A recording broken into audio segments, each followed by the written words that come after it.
Boa noite a todos. Eu queria primeiramente agradecer, né, a Pós de Materiais, agradecer ao professor Bartolomeu pelo convite, né, para participar da primeira jornada de seminários online do PPGCM.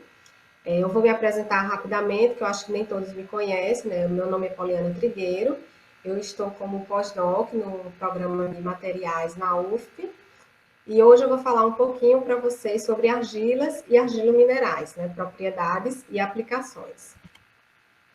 Então, por que estudar as argilas? Né? Por que saber um pouco mais sobre argilas e argilominerais?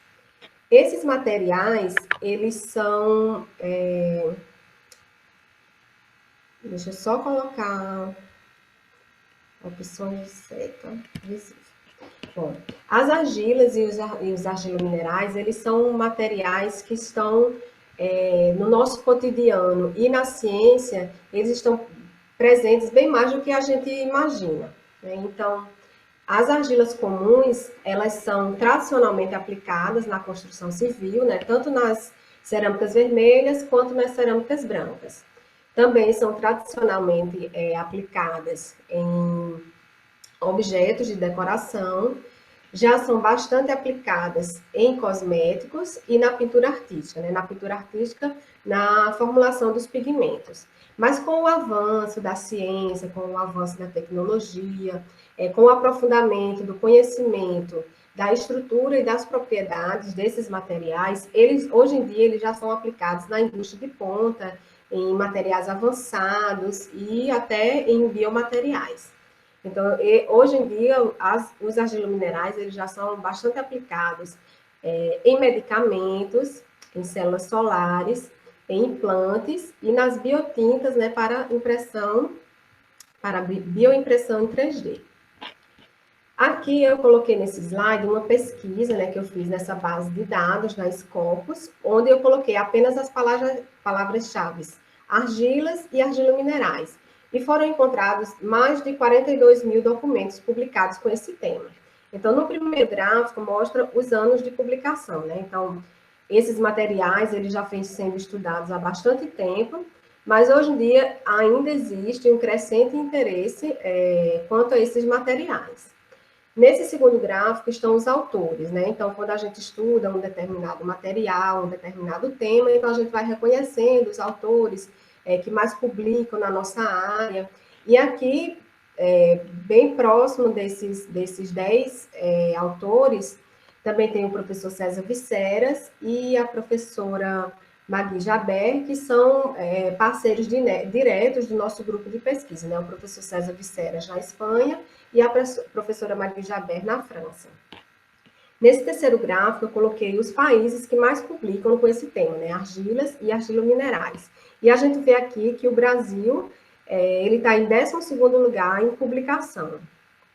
E aqui, nesse quarto gráfico, nós vemos que o CNPq é uma das principais agências de fomento, né, para os estudos com este tema.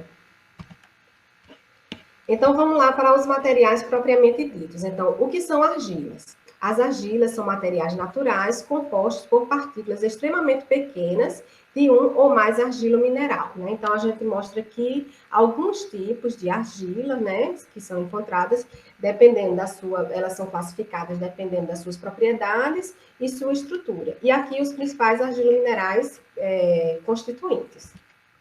E o que são argilominerais? Os argilominerais são silicatos de alumínio hidratados, classificados como filosilicatos.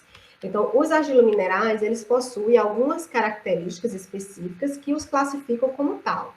Então, eles possuem estrutura lamelar, com dimensão na faixa de nanômetros, anisotropia de suas camadas ou partículas, diferentes tipos de superfícies, facilidade de modificação nessas superfícies e as propriedades de plasticidade e endurecimento.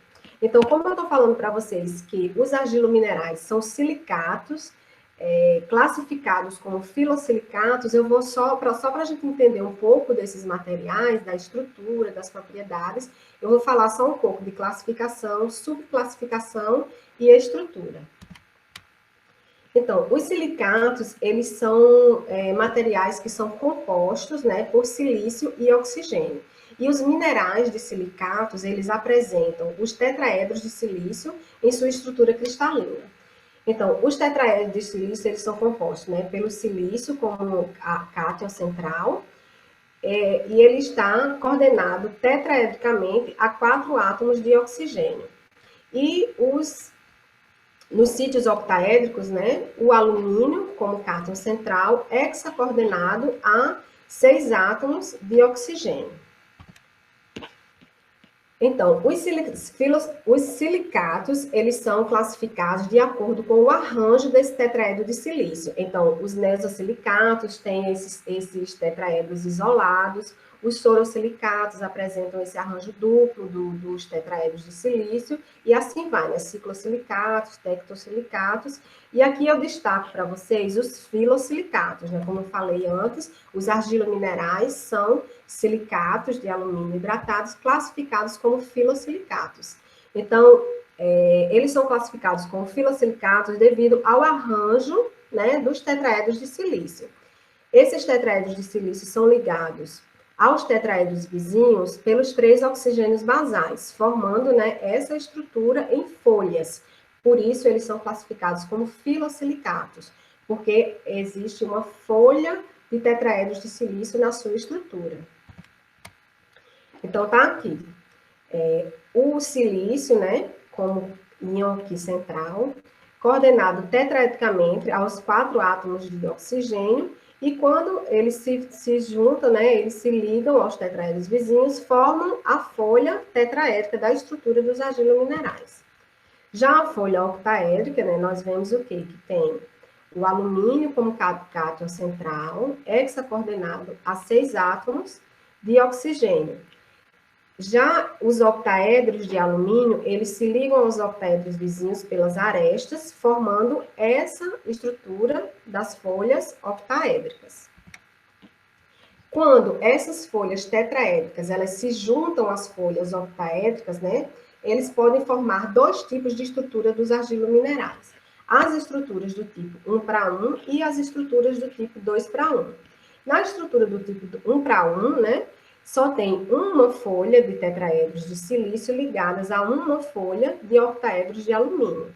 Já nas estruturas do tipo 2:1, existem 2 folhas, né, de tetraedros de silício ligadas a uma folha de octaedros de alumínio.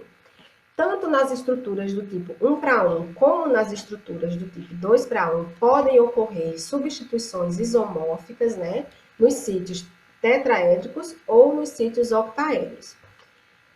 Nos sítios tetraédricos, o silício ele pode ser substituído por alumínio, e nos sítios octaédricos, o alumínio ele pode ser substituído por magnésio ou ferro. Então, isso dá a origem às diferentes estruturas, né, diferentes classificações dos argilominerais. No caso, quando ocorrem essas substituições isomórficas, como existe uma diferença de carga, né, entre os cátions, então vai ocorrer aqui a formação de um excesso de carga negativa nas lamelas. Então, esse excesso de carga negativa nas lamelas, ele é compensado pela presença de cátions interlamelares, né? Então, esses cátions estão no espaçamento interlamelar dos argilominerais. No caso da montimorilonita, no caso das esmectitas e da vermiculita, além dos cátions, né, esses cátions, eles são hidratados. Então, além dos cátions interlamelares, também existe a água interlamelar. Então, de acordo com essas estruturas do tipo 1:1 ou 2:1, os argilominerais, eles apresentam essas 9 classificações, né? Então, o grupo da caulinita, da serpentina, o grupo do talco, esmectitas, vermiculitas, micas, cloritas, os argilominerais interstratificados, as sepiolitas, paligosquitas, os alofanos e imogolitas. Quase todos esses argilominerais, eles são planares, né? Com exceção da aloisita, que apresenta morfologia tubular, e a sepiolita e paligosquita, que apresentam morfologia fibrosa. Então, de acordo com essas diferentes estruturas, né, essas diferentes classificações e diferentes morfologias, a gente vê aqui ó, as microscopias de alguns desses argilominerais, como a montmorillonita, que é um argilomineral lamelar planar, a paligosquita, que tem a sua morfologia fibrosa, ela é não planar, a aloisita também não planar, com sua morfologia tubular. Então, devido a essa diversidade química e estrutural dos argilominerais, eles também apresentam diferentes propriedades. Então, eles apresentam a plasticidade, expansividade, capacidade de troca catiônica e alta área superficial. Então, devido a essa química de superfície dos argilominerais, né, eles vão apresentar essas diferentes propriedades devido à sua granulometria, à sua capacidade de absorção. Então, esses materiais também vão ter aplicações variadas. Eu vou mostrar para vocês agora algumas dessas propriedades dos argilominerais. A plasticidade, ela está relacionada com as forças, né, das partículas anisométricas dos argilominerais e a água, né? Então, a ação da água entre essas partículas de argilominerais. Então, a plasticidade, ela está relacionada com a granulometria. Então, quanto mais fino o argilomineral, mais plasticidade ele vai ter. E também existe uma quantidade de água necessária, que ela é suficiente para dar a moldagem para esse material. A expansividade é uma propriedade bem importante dos argilominerais, né? Onde esses argilominerais, eles podem ser não expansíveis ou expansíveis. Um exemplo de argilomineral não expansível é a mica, né? Nós vemos aqui a estrutura 2:1 com o potássio como cátion interlamelar. No caso das esmectitas e vermiculitas, que tem aqueles cátions interlamelares hidratados, eles apresentam essa propriedade de expansividade. Então, a expansividade é quando a gente coloca o argilomineral em água, ele tem a capacidade de inchamento, né? A reação, eles são materiais hidrofílicos, então essa reação faz com que ocorra o aumento do espaçamento interlamelar, né? Que a gente chama de inchamento desses materiais.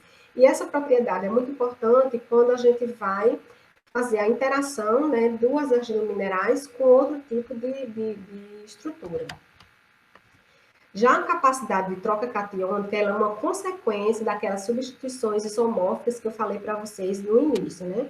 Então, quando ocorrem as substituições isomórficas nos sítios tetraédricos ou nos sítios octaédricos, que gera aquela carga negativa nas lamelas. Então, esse excesso de carga negativa nas lamelas é compensado pela presença de cátions interlamelares, né, que dão esta capacidade de troca catiônica desses materiais. Então, está aqui na tabela alguns materiais e suas capacidades de troca catiônica, né? Então, onde a gente vê a caulinita com menor capacidade de troca catiônica e a montmorillonita e vermiculita com maiores capacidades de troca catiônica. Então, essa propriedade também é muito importante quando a gente vai fazer a interação dos argilominerais com outras moléculas, né? A gente vai ver que é um mecanismo de interação, né? Porque por troca catiônica, como o próprio nome já diz, saem esses cátions interlamelares, que são trocáveis, e ocorre a interação com outras moléculas. Esses materiais também apresentam alta área superficial. Como eu falei para vocês, eles possuem a granulometria fina, né? Então, essa granulometria fina faz com que eles tenham uma alta área superficial. E essa alta área superficial faz com que eles tenham uma alta reatividade de superfície, né? E uma das técnicas, né, para determinar a área superficial dos argilominerais, uma das mais utilizadas é a adsorção e desorção de nitrogênio. Então, o que é que a gente viu até agora? Uma grande diversidade de estruturas que leva a uma grande diversidade de propriedades dos argilominerais. Esses materiais, eles são passíveis de modificações químicas e físicas na sua estrutura, que podem obter diferentes propriedades ou podem melhorar suas propriedades, e isso pode direcionar diferentes aplicações. Então, existem várias modificações que são possíveis na estrutura dos argilos minerais. Eu vou mostrar algumas para vocês, né? Como ativação ácida, o tratamento térmico, reações com moléculas orgânicas e pilarização. A ativação ácida, como o próprio nome já diz, é uma reação com uma solução ácida. Então, quando ocorre essa reação, a solução ácida, primeiro ocorre a troca catiônica, né? Sai aqueles cátions trocáveis e entram os cátions H+. Com o aumento do tempo de reação, vai ocorrendo, né, a lixiviação, que a gente chama de lixiviação seletiva desse material, vai ocorrendo o ataque ácido nas folhas octaédricas, e com o aumento, né, do tempo de contato, pode ocorrer até a delaminação da estrutura do argilo mineral. O tratamento térmico, né, a aplicação de temperatura, né, na estrutura dos argilos minerais, também promove modificações estruturais. Então, com o congelamento e posterior eliminação dessa água por liofilização, ocorre a formação de macroporos na estrutura desses materiais, né, aumentando sua área superficial, sua capacidade de absorção. Com o aumento da temperatura, né, aqui ocorre a desidratação em temperaturas até 100 graus Celsius, ocorre o quê? A eliminação de água que está absorvida na superfície desses materiais. Com o aumento da temperatura, em temperaturas entre 200 e 300 graus Celsius, ocorre já o quê? A eliminação daquela água interlamelar. Isso já ocorre aumento do espaçamento interlamelar e mudança na acidez desse material. Com o aumento da temperatura, em temperaturas em torno de 700 ou 800 graus Celsius, já ocorre a desidroxilação, então já mudanças mais severas na estrutura desses materiais, e com o aumento da temperatura lá, já em torno de 800 graus Celsius, perdão, a desidroxilação ela ocorre em mais ou menos 600 graus Celsius. A recristalização é que ela ocorre em torno de 800 graus Celsius. Então, em 800 graus Celsius já ocorre a destruição, né, da estrutura do argilo mineral ou até mesmo a formação de novas fases. Então, aqui está um exemplo, né, um trabalho publicado pelo grupo, onde a gente fez um tratamento térmico, né, numa paligosquita. Então, essa ativação térmica foi feita a 100, 300, 500, 700 e 900 graus Celsius. A partir do DRX, o que é que a gente observa? A partir de 500 graus Celsius, já em 700 mais ou menos, a gente já começa a observar a mudança estrutural no argilo mineral, e a 900 graus Celsius a gente vê que ocorre a formação de novas fases. Esse material foi tratado termicamente e, posterior, ele foi utilizado para adsorção, num estudo para clarificação de óleo.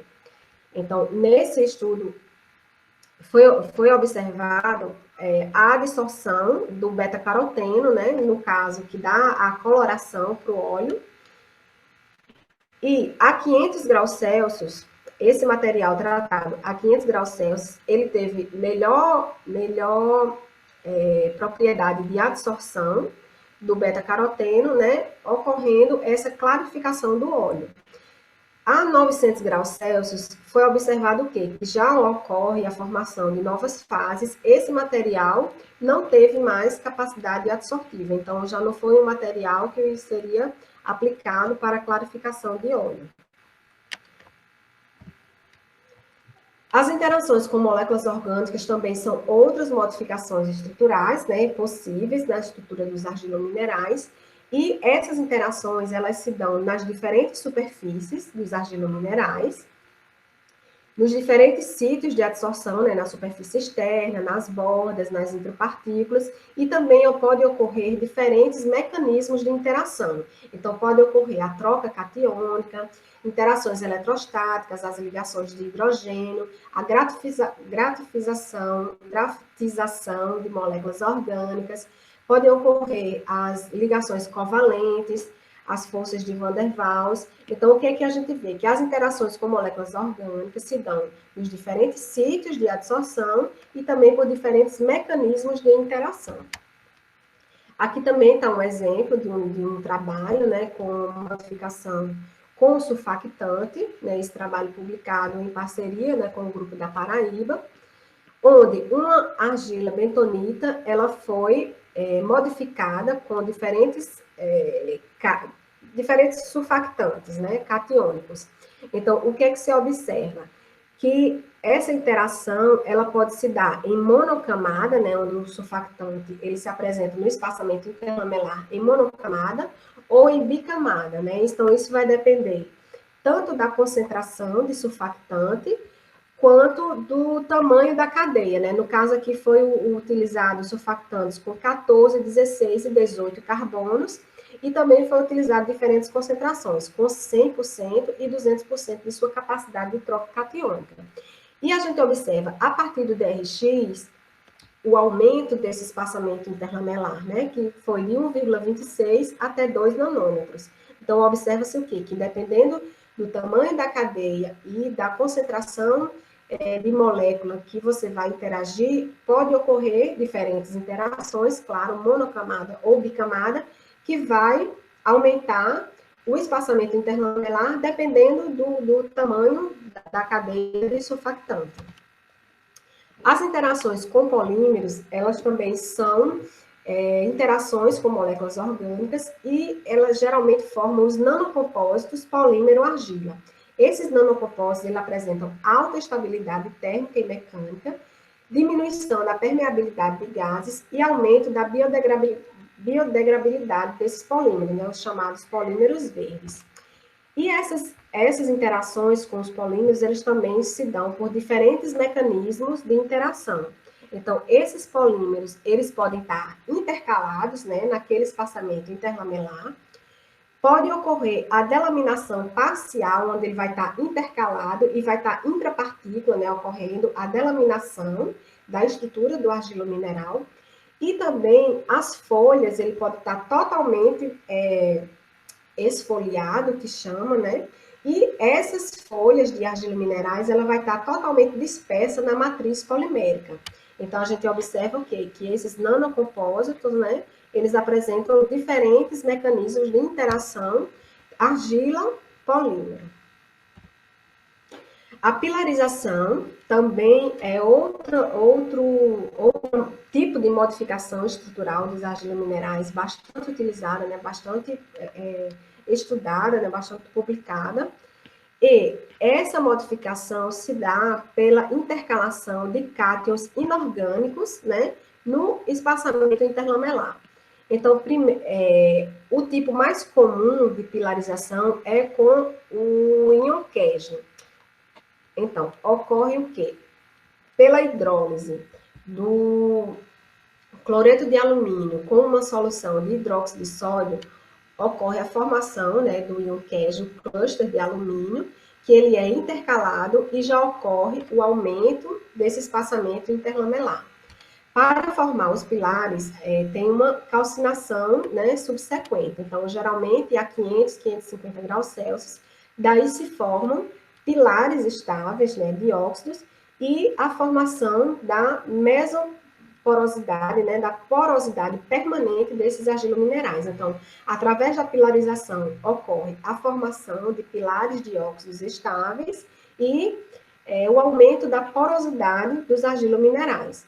As duas técnicas mais comuns para a gente verificar, né, para a gente investigar o sucesso do processo de pilarização é o DRX, onde a gente vai observar o deslocamento do pico referente ao plano D001, né, onde a gente vai observar o aumento do espaçamento interlamelar após a intercalação e após a calcinação, e a adsorção e desorção de nitrogênio, né, onde a gente observa o aumento do espaçamento interlamelar vai ocasionar no aumento da área superficial do material e aumento da porosidade.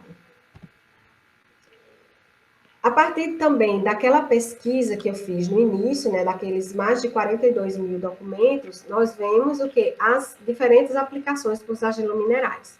Então, nós vimos o quê? Que eles possuem uma diversidade estrutural, diferentes propriedades e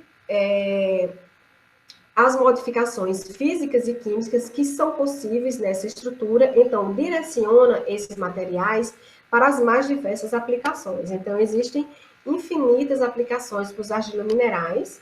Aqui eu estou mostrando, claro, apenas algumas, e vou mostrar para vocês explicar, né, apenas algumas aplicações. As mais comuns são as ciências da Terra e do planeta, ciências ambientais, ciências do materiais, química, engenharia, agricultura, engenharia química, na bioquímica. Então, existe, assim, uma infinidade de aplicações. Eu vou mostrar para vocês apenas algumas. Os argilominerais, eles são bastante aplicados em cosméticos, tanto como excipientes, como ingrediente ativo. Então, dependendo da propriedade dos argilominerais, eles são o ingrediente ativo daquele cosmético. No caso das máscaras faciais, né, das máscaras de argila. E como excipientes, eles são aplicados em diversos cosméticos, como nos protetores solares, em emulsões, nos produtos de maquiagem, em desodorantes. Os argilominerais, eles também são bastante aplicados em pigmentos naturais, como eu mostrei para vocês, nas pinturas artísticas, eles são aplicados na formulação da paleta de cores, né, dos artistas. Então, aqui estão algumas publicações, né, do grupo que trabalhou com Monte Morilonita, e os corantes alizarina e ácido carmínico, outro trabalho com a saponita e antocianina, e outro trabalho com ectorita e alizarina. Então, nos trabalhos com montemorilonita e os corantes alizarina e ácido carmínico, né, foi incorporado esses corantes na estrutura do argilomineral pilarizado, né, e foram obtidas essas diferentes cores dos argilominerais. Então, dependendo do cátion que estava presente e dependendo da quantidade de corante absorvida e do pH do meio, foram obtidos diferentes cores desses materiais. Esses materiais eles foram direcionados para aplicação em pintura artística. Então, foi feito o quê? A formulação de tinta a óleo, misturando esses pigmentos na forma de pó com óleo de linhaça, e foi feito o teste de radiação sob luz visível, para testar a fotoestabilidade desses materiais. Então, a cor ela foi bastante estável depois da incorporação do corante na estrutura do argilomineral. Então, depois de 340 horas de irradiação sob luz, esses materiais se mostraram altamente fotoestáveis. A saponita, no outro estudo, ela foi modificada com o surfactante e foi incorporada o corante antocianina. Também foram obtidas diferentes cores e foi avaliada a estabilidade química em diferentes atmosferas desse material e a fotoestabilidade. Então, esse material, ele se mostrou altamente estável em atmosfera de nitrogênio e depois também eles foram irradiados e se mostraram também fotoestáveis. Já no trabalho da ectorita com a alizarina, a ectorita ela foi modificada com surfactante e com pectina. Também, após a incorporação, também foram obtidas diferentes cores, foi avaliada a estabilidade química e a fotoestabilidade desses materiais. Então, também foram obtidos uma paleta de cores diferentes e esses materiais também se mostraram altamente estáveis após um longo período de irradiação. Os argilominerais, eles também são bastante aplicados como estabilizantes na indústria alimentícia. Então, estabilizantes de suco, de óleo e de vinhos, né? Nesse estudo aqui, publicado pelo grupo, a argila montemorilonita, ela foi utilizada, né, como agente clarificante ou agente estabilizante numa solução modelo de vinho. Então, como a gente sabe, o vinho ele tem uma rica química. Então, ele apresenta vários compostos, né, como álcool, açúcar, água e os compostos fenólicos, né, destacando o resveratrol, que tem propriedades antioxidantes. Então, é um composto que tem o seu efeito benéfico no vinho. No processo de vinificação, as proteínas que são oriundas da uva que é utilizada, né? Então, durante o processo de vinificação, essa uva ela pode precipitar. Então, mostrando aqueles precipitados no vinho, o que não é bem visto, né? Como não dá qualidade ao produto. Então, a argila ela é utilizada para retirar essa proteína por adsorção. Nesse estudo foi verificado o quê? Que ocorre a complexação dos compostos fenólicos com a proteína e com o agente estabilizante. Então, a utilização, esse estudo foi feito, né, em escala molecular, então foi verificado que ocorre essa interação, né, entre a proteína, o composto fenólico e o argilo mineral, né, e isso pode influenciar nas propriedades desse produto. Os argilominerais também são bastante aplicados nos produtos farmacêuticos. Eles são, como eu tinha falado antes, né, anteriormente, eles são aplicados tanto como excipientes como ingredientes ativos. Mas nas formulações farmacêuticas, os argilominerais, eles são bastante aplicados na liberação controlada de fármacos. Por quê? Porque o fármaco, ele é aplicado puro, se ele for aplicado puro, ele exige, a gente sabe, né, quando a gente toma um medicamento, tanto por via oral como aplicação, exigem novas dosagens. Então, a gente toma um medicamento, outra dosagem. Então, essas dosagens subsequentes, né, de medicamento podem levar a um nível tóxico ou a um subnível terapêutico desse medicamento. Quando a gente incorpora o fármaco na estrutura do argilomineral e faz essa liberação do fármaco, ocorre uma liberação controlada, uma liberação sustentada desse fármaco, né, que fica dentro dessa faixa terapêutica. Os argilominerais, eles também são bastante aplicados em biomateriais. Hoje em dia, existe uma crescente investigação das propriedades dos biomateriais quando são aplicadas argilas em suas formulações. Então, nesse estudo aqui, foi preparado um pré-gel, né, com os monômeros de polímero e o argilo mineral, né, foi preparado o pré-gel, foi colocado lá no cartucho da bioimpressora, foi impresso o scaffold. Após a reticulação, foi verificada a formação do nanocompósito polímero argila. Esse scaffold foi colocado no meio de cultura, né, para absorção dos osteoblastos e foi aplicado para reparação óssea. Nesse estudo, os autores mostraram os testes, né, que foram feitos desse scaffold. Então, mostra aqui, esse scaffold foi esse teste de compressão com o dedo. Aqui na letra E e F, esse scaffold ele foi dobrado e esses testes mostram que ele volta à sua forma normal, né? Nessa letra D aqui, foi feito o teste de compressão, os autores disseram que foi feito passando uma roda de carro por cima do scaffold e ele mantém a sua forma. Na letra G, esse scaffold ele foi mantido imerso em água por 3 meses e também manteve a sua forma. Então, nesse estudo, a adição de 20% de argila aumentou consideravelmente as propriedades mecânicas do biomaterial.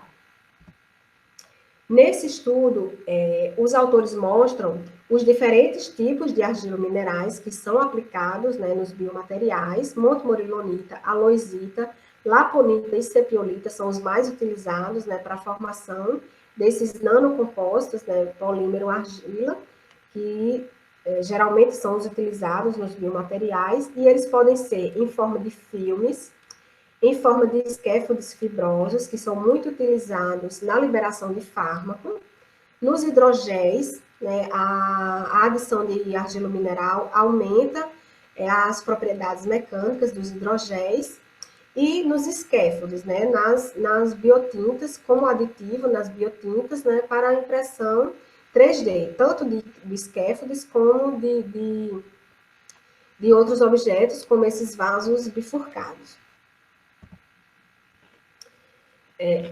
Para adsorção, né, essa aplicação ela é bastante utilizada porque os argilominerais têm uma alta capacidade de adsorção.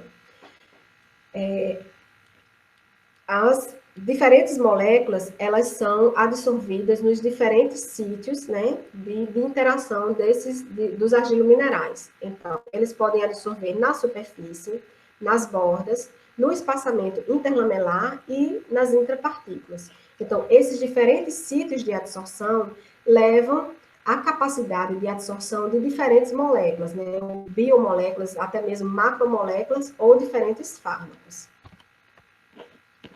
Nesse estudo aqui, publicado também em parceria do grupo da Paraíba, né, com o grupo do Piauí, a absorção dessa argila bentonita, ela foi feita com diferentes surfactantes, obtendo diferentes organoargilas.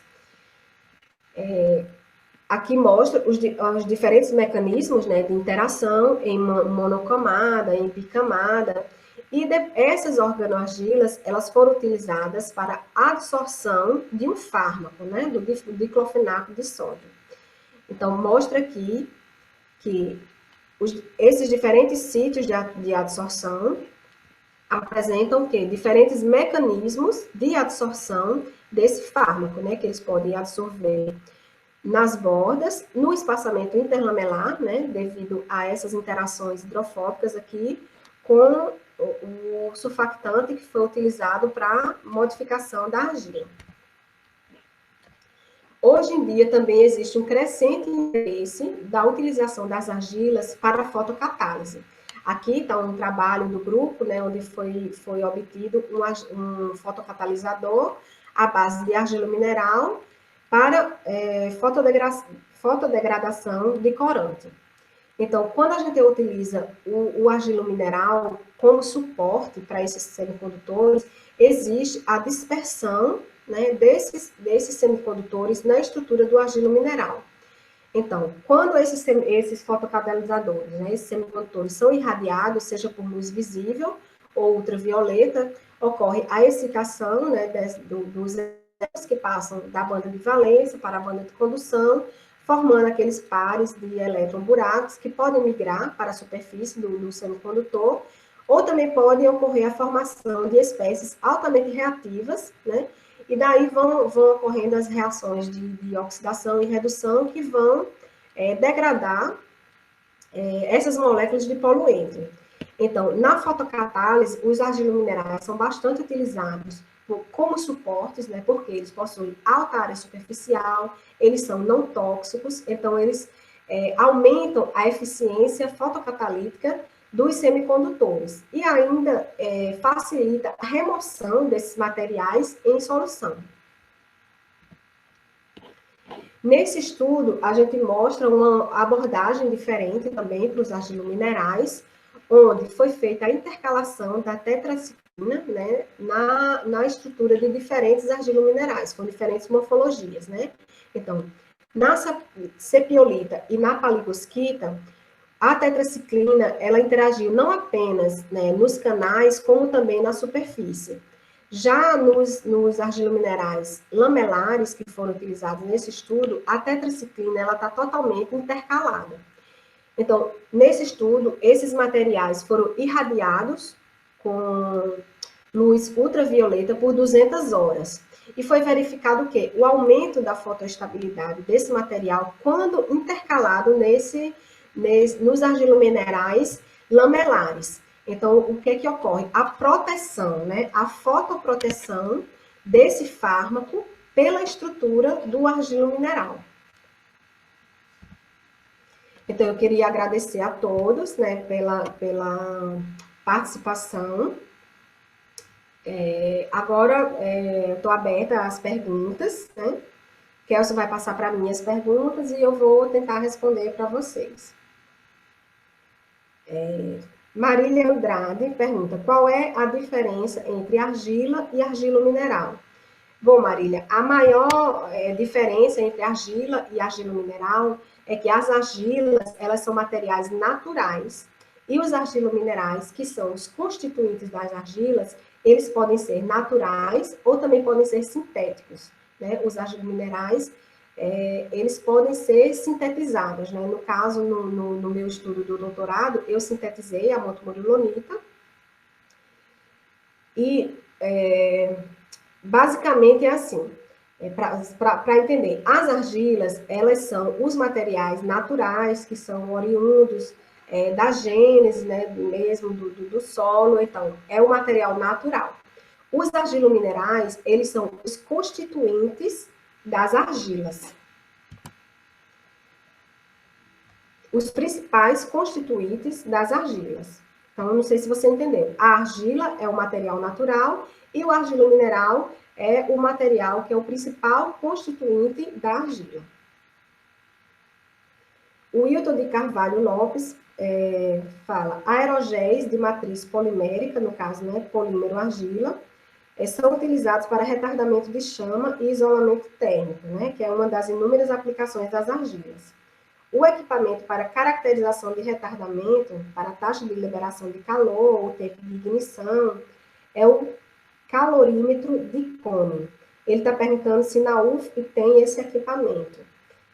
Eu não sei te responder, Wilton, se na UFP tem esse equipamento. Infelizmente, eu não sei te responder, não faz tanto tempo assim que eu estou na UFP, e eu também não trabalho com retardamento de chama, então eu não sei se na UFP, depois você pode entrar em contato com o nosso grupo, que a gente com o professor Edson, a professora Josi, eles podem te ajudar a saber sobre esse equipamento.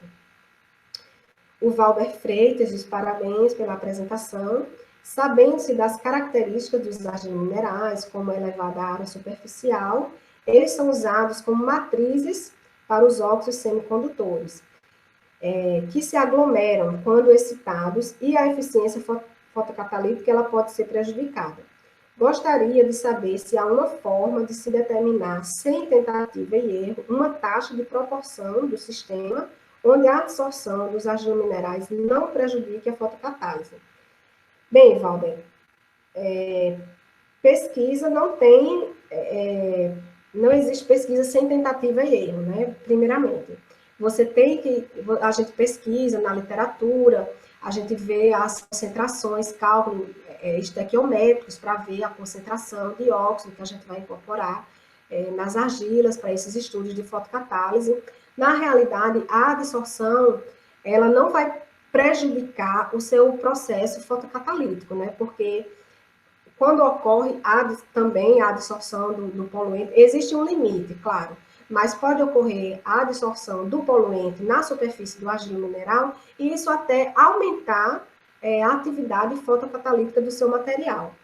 Mas essa proporção, realmente, essa proporção entre semicondutor e argila, ela é uma proporção estequiométrica, mas você tem que ir para a bancada, você tem que fazer os testes para realmente saber se aquele material vai funcionar como fotocatalisador.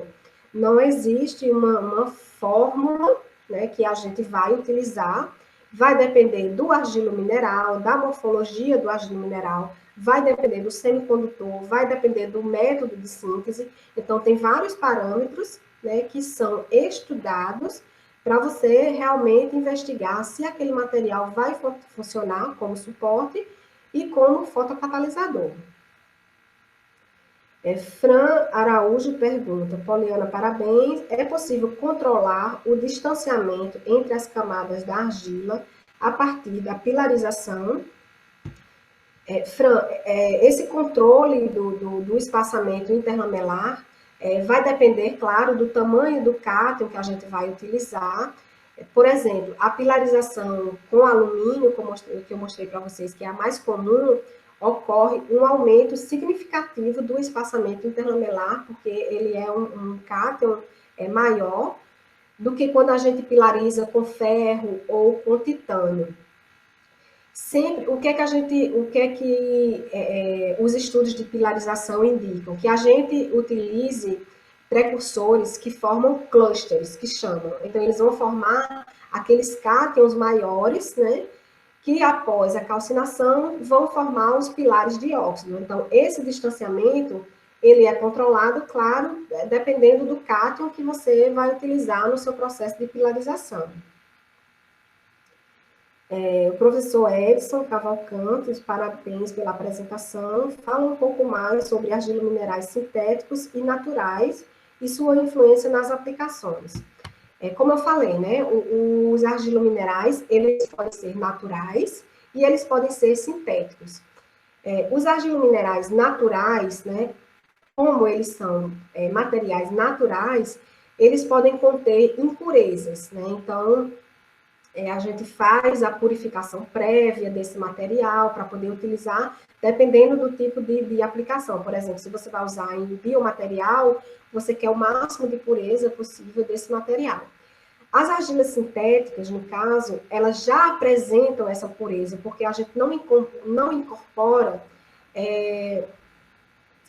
outros tipos de precursores, no caso, o ferro. A gente não coloca o ferro na síntese das argilas. Só para a gente entender melhor, como eu falei para vocês, no doutorado, eu fiz a síntese de uma motimonilonita, porque eu queria utilizar ela como pigmento. Então, a argila sintética, como ela não contém ferro nem outras impurezas na sua estrutura, ela é branca. Ela é totalmente branca. Se você olha, né, visualmente, ela é branca. Os argilominerais naturais, devido à grande diversidade de óxidos que estão ali presentes, eles apresentam uma coloração mais amarelada, amarronzada. Então, dependendo da aplicação que você quer, os argilominerais naturais, eles podem ser aplicados sem problemas, ou a gente pode querer utilizar um argilomineral sintético, tanto pela sua cor, como eu falei, se a gente vai incorporar corantes, a gente quer observar a cor real daqueles pigmentos que vão ser formados. Ou até mesmo o grau de pureza, se a gente vai utilizar em formulações farmacêuticas ou em biomateriais, a gente quer o máximo de pureza desses materiais. Então, os argilominerais sintéticos, eles são bastante bem-vindos nesses tipos de estudos. O professor Edvani pergunta, qual o principal fator que se pode ser determinante para a aplicação dos argilominerais na liberação de fármacos? A pureza, né, dos argilominerais, como eu falei, mesmo os argilominerais naturais, eles podem passar por um beneficiamento, um tratamento, para obter a máxima pureza desse material, como vai ser em formulação farmacêutica. Nós podemos até comprar argilominerais com grau farmacêutico, né, para essa aplicação. Então, a pureza dos argilominerais, eles são não tóxicos e também a sua capacidade de absorção. Então, essa capacidade de absorção também é uma propriedade fundamental para a aplicação dos argilominerais em formulações farmacêuticas, né? E principalmente na liberação de fármacos. Também vai depender da estrutura, do material, da morfologia, né? Então, existem alguns fatores que realmente influenciam na utilização dos argilominerais na liberação de fármacos. O professor Edson diz que para a liberação de fármacos, a pureza é importante, né, como a Paulina falou, e os fármacos que tiverem boa capacidade de absorção, sim, e também dependendo da forma como os fármacos estão aprisionados no espaçamento interlamelar ou nos canais, então, eu falei, né? Depende da morfologia do material, se ele está totalmente intercalado, se ele está nos canais, se ele estiver na superfície, como o professor está dizendo, se ele estiver na superfície, ele vai ter uma liberação mais rápida, então depende muito da capacidade de absorção dos argilominerais e da sua morfologia. O Lucas Ítalo pergunta como é trabalhar com as argilas, né? Sabendo que existem tantas aplicações. É verdade, Lucas. Eu gosto muito de trabalhar com as argilas. Quem trabalha com argila sabe disso, a gente chama desse mundo dos argilominerais. Então, existe a gente pode brincar com esses materiais, né? As modificações, as morfologias, as aplicações, que são diversas. Mas, assim, no início, a gente tem mais essas dúvidas, né? Mais no doutorado, ou quando a gente está lendo os artigos, que a gente vê as milhares de aplicações que tem desses materiais, mas a gente termina se especificando, né, se especializando numa determinada aplicação, mas sabendo que existem várias possibilidades e ramos que a gente realmente pode trabalhar com esse material. Karine da Silva Almeida diz: obrigada, Poliana. Estou na iniciação científica, trabalhando com modificação de argilominerais. Palestra muito boa. Muito obrigada, Karine. Boa sorte aí com os argilominerais, você realmente vai gostar de trabalhar com esses materiais. Então, acabou aqui as perguntas. Eu gostaria de agradecer a todos vocês, né, que assistiram a palestra. Eu gostaria de agradecer ao professor Edson e à professora Josi, não só pela parceria, mas como pela amizade. Gostaria de agradecer a Kelson, né? Kelson sempre muito prestativo, muito atencioso, dando o apoio aí para a gente. Obrigada a todos que assistiram, que participaram, que fizeram perguntas. E obrigada mais uma vez ao professor Bartolomeu e a pós de materiais. Obrigada.